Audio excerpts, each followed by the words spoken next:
Estamos de vuelta con el mostrador en la clave, con Federico Jonón y Hernán Leighton. Oye, ¿cómo han visto que sigue esta búsqueda de independientes que puedan construir esta convención constituyente?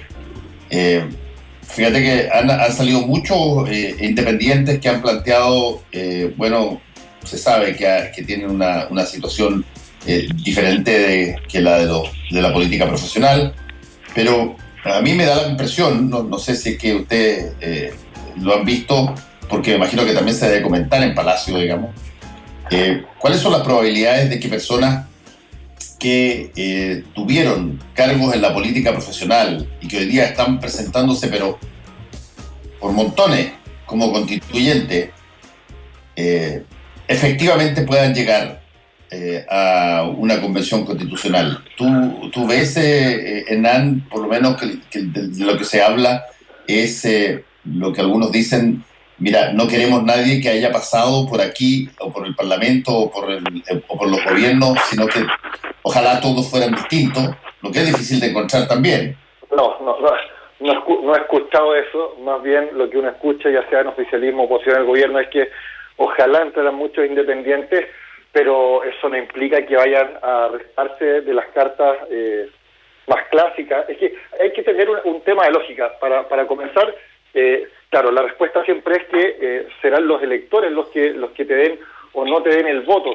El tema es que obviamente la competencia es desigual en el sentido de tú como independiente tienes mayores barreras para poder acceder a esto. Segundo, el tiempo de campaña que existe es bastante corto, el financiamiento por independiente siempre es más precario, y a lo largo de las elecciones tradicionales como nosotros la conocemos, la persona más conocida siempre tiene más posibilidades, de alguna forma genera más confianza que un nombre desconocido. Y después entra un tercer factor. Claro, tú puedes decir, van independientes, no independientes, ¿por quién va a votar la gente? Pero si tú en una misma lista pones el espectro completo de tu sector y adentro de esa lista metes independientes, no sé qué lectura va a hacer la gente. O sea, tú, en el caso del oficialismo, si es que algo que no se sabe todavía, que se ve difícil, pero nunca se sabe, pactase con el Partido Republicano de José Antonio Caz, tú pones un independiente más cercano a Evópolis en la misma lista que un representante del Partido Republicano. Entonces, cuando tú votas a favor de esa lista, estás votando por el espectro completo y podría estar a favor o en contra de una de las dos formas de mirar Chile. Pero estando en una misma lista, para la persona puede ser considerada casi como un engaño, lo mismo hacia el otro lado. Por eso el tema de las listas también es tan importante, no solo por un tema proporcional electoral, porque recordemos, nuestro sistema beneficia a quienes reducen el número de listas y castiga a quienes van con más listas. Quienes van con menos listas siempre logran una mayor representación que el número de votos que tienen. Es un tema que no está del todo resuelto, es bastante complejo, tiene mucho de maquinaria electoral, mucho de cálculo, como es entendible, porque un político profesional, como se suele denominar, hay que también entenderlo de alguna manera, independiente de que esto suene muy a contrapelo de lo que quiere la ciudadanía. Hay que entender que escribir la Constitución para un político profesional probablemente sea uno de los partidos en términos futbolísticos, un clásico que nadie no quiere jugar, más allá de que la ciudadanía no los quiera ver en la cancha. Tú como futbolista profesional quieres jugar el clásico sí o sí, los otros partidos son de menor cuantía. Después veremos el resultado y después veremos si te pifian o no te pifian en el estadio, pero es difícil pedirle a un político profesional que no quiera participar o por lo menos postularse a escribir la Constitución. Sí, yo me acuerdo, Hernán y Federico, a propósito de lo que acabas de decir, una entrevista bien impresionante, para serte franco, que le hizo la periodista Malú Sierra en la entonces revista Ercilla a el almirante Merino, en plena dictadura, y le pregunta: almirante, usted se presentó como voluntario a la Armada Británica para la Segunda Guerra Mundial. ¿Cuál es la lógica de eso? Le dice. Y la respuesta de Merino fue: a ver, pero todo atleta sueña con llegar a las Olimpiadas. Y para nosotros en ese momento las posibilidades de impedir al nazismo, etcétera, era el equivalente para un militar a una olimpiada para un atleta. ¿Cómo iba a estar fuera de eso?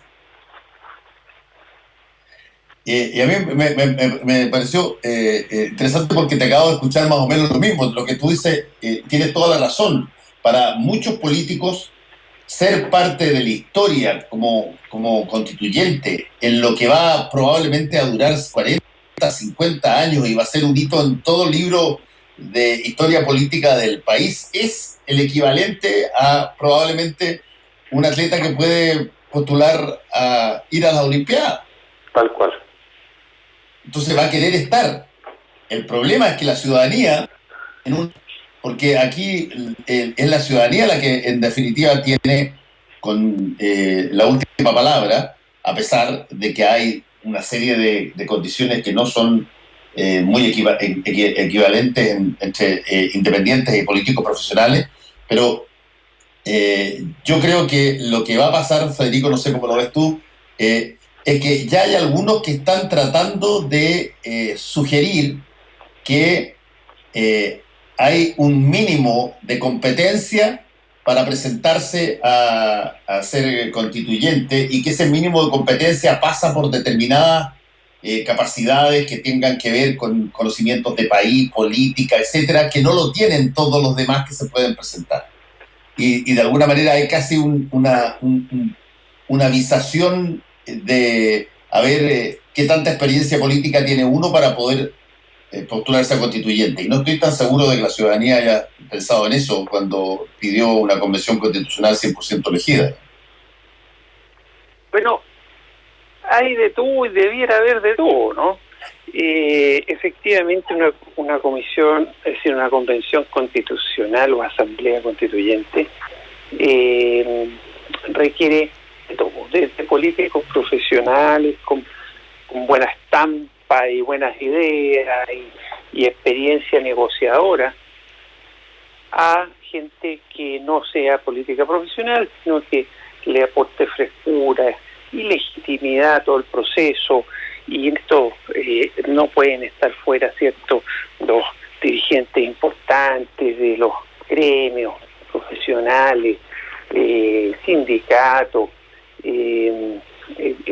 movimientos sociales que generaron el estallido, en el fondo, que no en el sentido violento, sino que en el sentido de manifestaciones populares masivas que hicieron cabildos de base, ¿cierto?, cabildos comunales, en fin, de todo un poco. Pero y yo no le tengo miedo que además haya políticos profesionales, porque van a aportar, pues claro. Ahora, ¿cuáles van a ser? Por supuesto, los que la ciudadanía elija, y ojalá sean algunos que crean en la nueva Constitución y que tengan todas las virtudes éticas para estar ahí.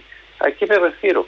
Por ejemplo, a mí me sale muy raro que un Camilo Escalona quiera presentarse a constituyente. No, dijo que no se iba a presentar. Sí, claro, dijo pero para dar un ejemplo. Todo el mundo hablaba de él, solo porque no me acordé de otro ejemplo mejor. Mariana Elwin, por ejemplo. Jorge Chaucer. Mariana Elwin nunca ha querido otra constitución. Ahora, por lo menos no lo ha dicho en público. Camilo Escalona lo dijo en público de una forma bastante irónica. Recordamos la otra vez, que es como fumar opio, querer una nueva constitución. Pero por lo menos ahora despejó que no se va a presentar. Pero Mariana Elwin jamás quiso una nueva constitución, nunca se le escuchó una frase de una nueva constitución. Sí, reforma. Entonces, yo no sé si tenga una legitimidad, pero bueno, dependerá de ella y de si es elegida. Pero voy a dar otro ejemplo, ya por el lado más bien ético.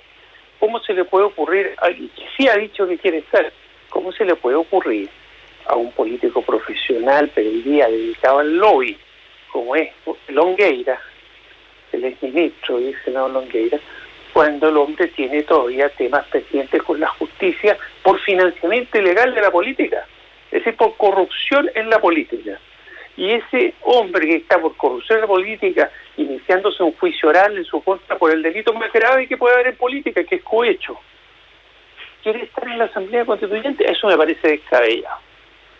Pero así como están estos casos descabellados, también hay casos que pueden ser razonables, legítimos y sobre todo un gran aporte, que hay algunos políticos profesionales, sobre todo por la capacidad de negociación, experiencia en negociación, porque una asamblea constituyente es exitosa si al final del día hay negociación, y negociación que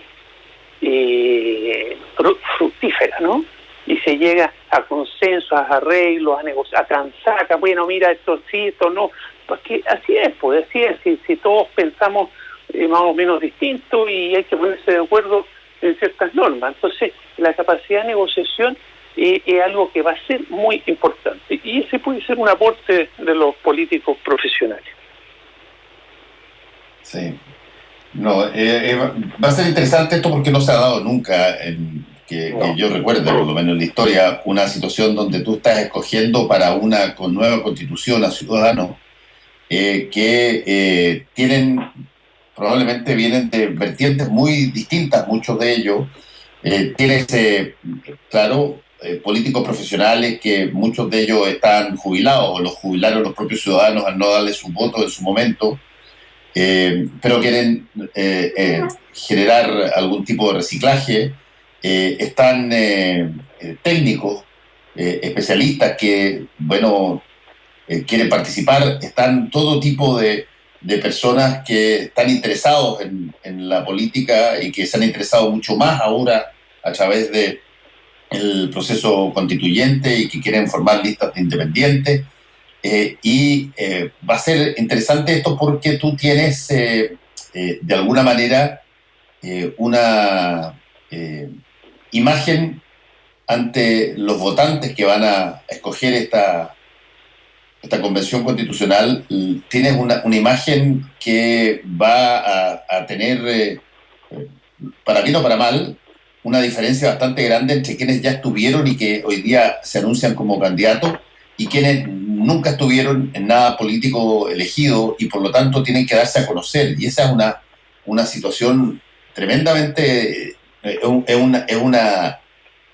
caminar, qué sé yo, en altura difícil, porque tú tienes que darte a conocer, ya sea en las listas o conformarse listas únicas de independientes que puedan tener una chance de ganar, pero no cabe la menor duda de que también aquí hay un juego de conocimiento previo, para bien o para mal, porque le puede resultar pero pésimo a alguien que se quiere postular como constituyente y que sin embargo ha estado acusado o tenido problemas por estafa, digamos. Claro, bueno, ya te mencioné el caso de Longueira, ¿sí? Es un caso muy concreto y muy palmario. Claro, mira, pero hay muchos independientes que tienen nombre y que son conocidos y que si se presentan tienen altas probabilidades de ser elegidos si es que van en el listado correcto y en la forma, recuerda que aquí hay mucha ingeniería electoral, en el lugar y la forma correcta. Tenemos, por decirte a alguien concreto, Agustín Esquella, profesor universitario, Premio Nacional de Humanidades y Ciencias Sociales. Sí, pero ahí estáis tirando la fácil, ahí estáis tirando la fácil. Porque, sí, por eso, pero es que hay de todo. Oye, mucho... te voy a dar otro nombre independiente que no ha participado en política activa, pero ya tiene nombre suficiente como para, si sale en una lista, la gente le llame la atención y eventualmente vote por ella, y se asiche. En fin, hay que dirigente gremial del Colegio Médico, ¿cierto? Presidente del Colegio Médico. Hay ciertas vocerías en los colegios profesionales y en otros órganos que han hecho conocida a la gente y que pueden ser un gran aporte en la Convención Constitucional, ¿no? Y pelearle de igual a igual a ex políticos, en el sentido de que son conocidos sus nombres. Sí, bastante interesante eso, te repito, porque yo creo que tiene que haber una inversión en conocer y dar a conocer los candidatos independientes, mucho más que los políticos profesionales, ya estén jubilados o no estén jubilados, que se quieran reciclar. Pero en el caso de los independientes van a tener que aparecer públicamente a decir, oye, yo quiero ser, estoy en esta lista o voten por mí. Y eso siempre tiene una dificultad mayor para quien no ha tenido experiencia en ese sentido. Si de alguna manera la política profesional es profesional, porque bueno, es gente que sabe cómo enfrentar elecciones, digamos. Esa es la forma en que tú te conviertes en político profesional, ganando elecciones. Es verdad, es verdad. Bueno, o algunos no han ganado nunca una elección, pero el Ejecutivo los nombró ministros. Oye, los nombró ministros. Por ejemplo, como ministros, claro. Tienen toda la razón. Por ejemplo, oye, ¿ha habido alguna conversación, Hernán, sobre qué puede pasar en términos de relaciones internacionales y todo lo demás por la votación hoy día en Estados Unidos? No, mira, te mentiría. No he escuchado una bajada oficial respecto de cómo podrían cambiar las cosas en caso de la eventual continuidad de Donald Trump o el cambio radical que significaría que el demócrata Joe Biden llegue al gobierno. Sí, por lo menos conversación de pasillo rápido y fácil, sin profundizar, se entiende que habría una mayor consideración de parte del eventual candidato demócrata para con Latinoamérica, a diferencia de lo que ha sido Donald Trump, por lo menos una relación institucional más formal, por lo menos con límites acordados y con un trato institucional, no esperando el berrinche del tuit de las 6 de la mañana para saber si cambian o no las condiciones del trato que se pudo haber acordado, por lo menos bajo la lógica institucional diplomática. Eso es por lo menos lo que uno habla a la pasada. Te mentiría si te hablo de una bajada un poco más profunda respecto de cómo podría cambiar eventualmente la relación de Chile en Latinoamérica oficialmente, dependiendo del resultado hoy día de las elecciones. Sí, es bien difícil que el resultado de hoy día, prácticamente imposible. Han votado por correo más de 100 millones de estadounidenses, lo que es un récord pero absoluto. Ni siquiera se dio el 2016 en la elección anterior de Trump. Y esos votos postales se cuentan después de los votos presenciales que se emiten hoy día. Y por lo tanto pueden haber varios días y sobre todo si es que hay un presidente que está reacio a considerar esos votos en caso de que no vayan como le gusta. Así que, pero va a estar tenso el planeta durante un rato, digamos. Sí, porque lo que se habla por lo menos en Estados Unidos es que primero quien votó anticipado sería mayoritariamente demócrata y que existiría un plan de parte de Trump de declararse ganador en caso de que el voto presencial le diera una pequeña ventaja. Y lo otro que se dice es que, claro, a menos que haya una distancia muy evidente, se podría saber hoy día quién es presidente, pero en caso de que se acoten esos márgenes, como cada estado tiene sus propias formas de conteo y tiempos, es muy complicado si los márgenes son más estrechos. Claro, y es la autoridad de cada estado la que da el resultado. Entonces, probablemente no vaya a haber resultados hoy día, pero algunos estados van a salir antes, y ese es el resultado oficial el que da el Estado. No hay una especie de órgano central como hay en Chile, el CERVEL, ¿no?, que está en Santiago. No, allá cada estado funciona autónomamente. Bueno, yo creo que el mundo está en ascuas, ¿no?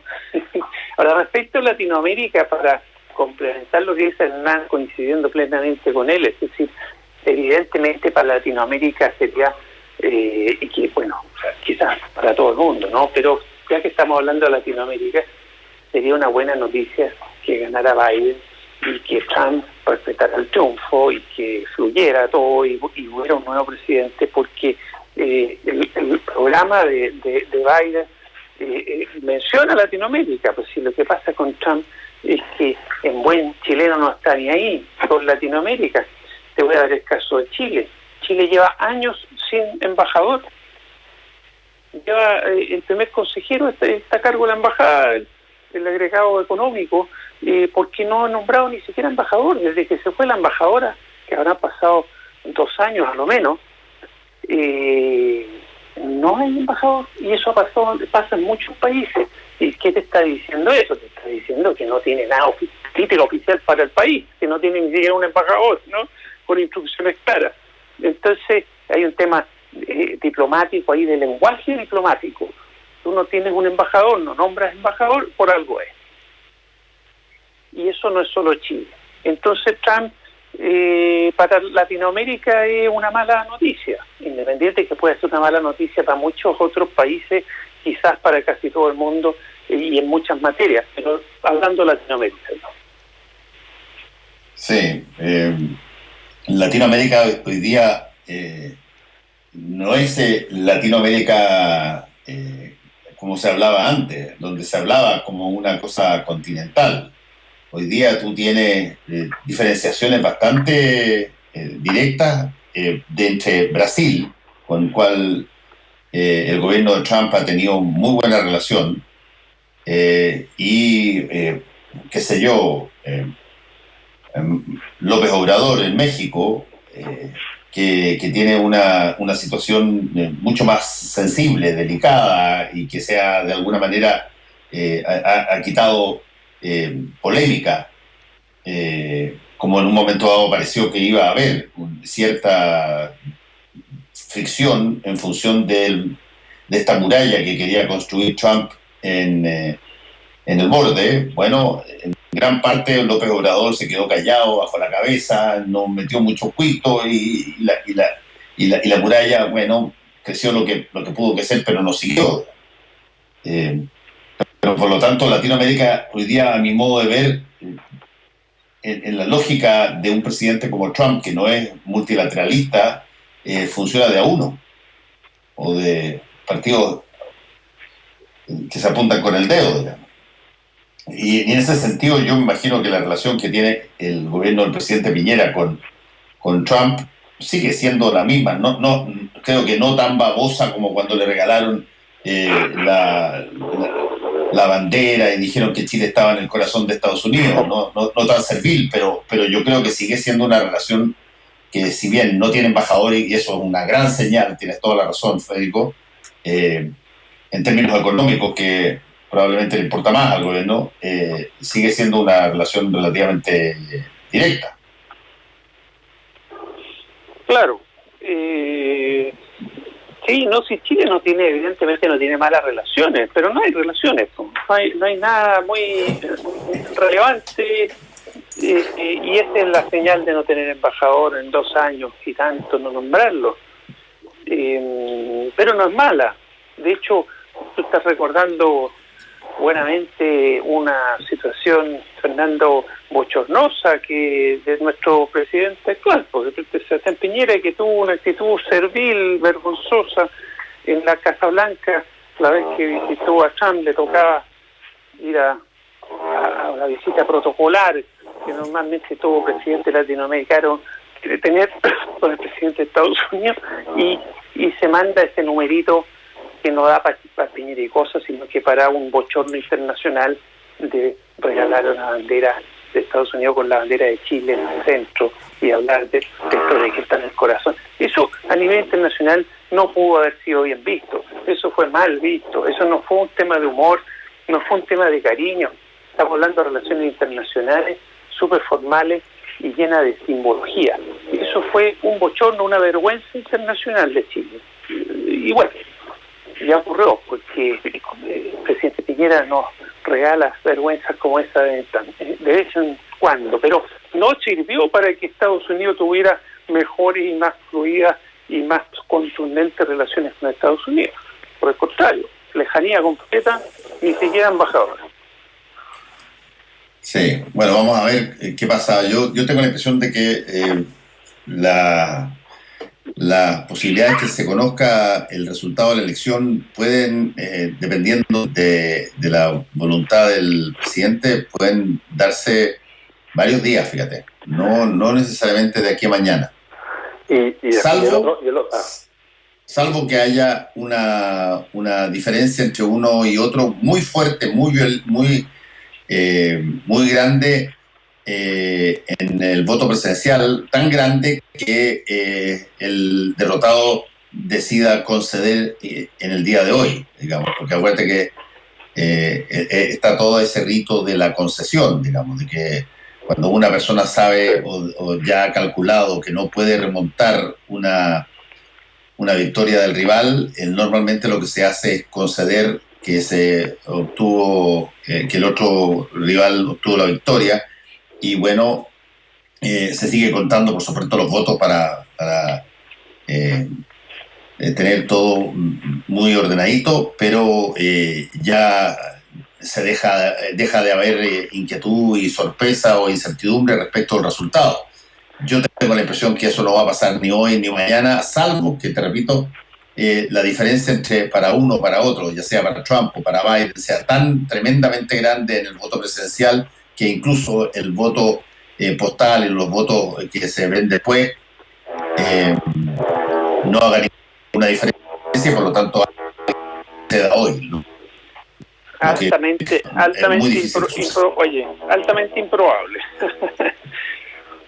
Bueno, además de estar nerviosismo de si es que Trump va a estar o no dispuesto a reconocer la derrota en el escenario que sea, y si es que no la intenta judicializar luego de este punto que se apuntó, valga la redundancia, el gobierno con el nombramiento de la última jueza miembro de la Corte Suprema, desestabilizando los equilibrios, dejando 6-3 a favor del Partido Republicano. Sí, ese es un punto también. No hay que olvidar que ya hubo una decisión que favoreció a un candidato justamente además republicano, digamos. El que perdió fue Al Gore en esa época, y que fue una decisión de la Corte Suprema, que es la Corte Suprema es el Tribunal Constitucional además en Estados Unidos. Los 9 miembros actúan como Tribunal Constitucional y por lo tanto dirimen un montón de cosas entre las cuales están estas dudas cuando hay votaciones. Así que no, va a estar interesante. Oye, Felipe Castro hoy día en la mañana dijo que él creía que perfectamente podía haber un voto para la acusación constitucional en la Cámara hoy, pero que probablemente era difícil que... ¿Cómo se estaba viendo eso, Hernán? Perdón, no te escuché la última parte. No, que Felipe Castro en la mañana dijo que no veía como improbable que hoy la Cámara acusara constitucionalmente a Víctor Pérez, pero que probablemente las cosas podrían ser más difíciles para que esté suspendido para otro ministro del Interior. Disculpa, Fernando, porque genera una interferencia, no escucho bien. ¿No escucha lo que estoy diciendo? No estoy con interferencia, no te puedo escuchar el desarrollo de la pregunta. Federico, tú... También estoy con interferencia de lo que tú mencionas, pero interpreto que tu pregunta, si Hernán se refiere a qué va a pasar en el Senado. No, lo que digo es que Felipe Cast dijo hace un ratito que él creía que era probable que en la Cámara pudiera aprobarse la acusación constitucional, que no creía lo mismo en el Senado, pero eso significa suspender al ministro del Interior de sus funciones mientras el jurado, que es el Senado, ve, y por lo tanto hay que poner a alguien en ese cargo, que no sé si es que se sube automáticamente el subsecretario a esa posición o se nombra a alguien más. No es automático, es una decisión del gobierno, pero hasta el momento, al parecer, la idea correría por el sector de que sea el subsecretario Juan Francisco Gali el que asuma el cargo. Ya, y hay de alguna manera algún tipo de apuesta al respecto en la moneda. ¿Qué se cree? En el Senado es más complicado, o sea, la apuesta de la moneda... Te estoy hablando de hoy día. Sí, hoy día se supone que, o sea, no la apuesta, pero por lo menos los cálculos apuntan a que sí se aprueba la acusación constitucional contra Víctor Pérez.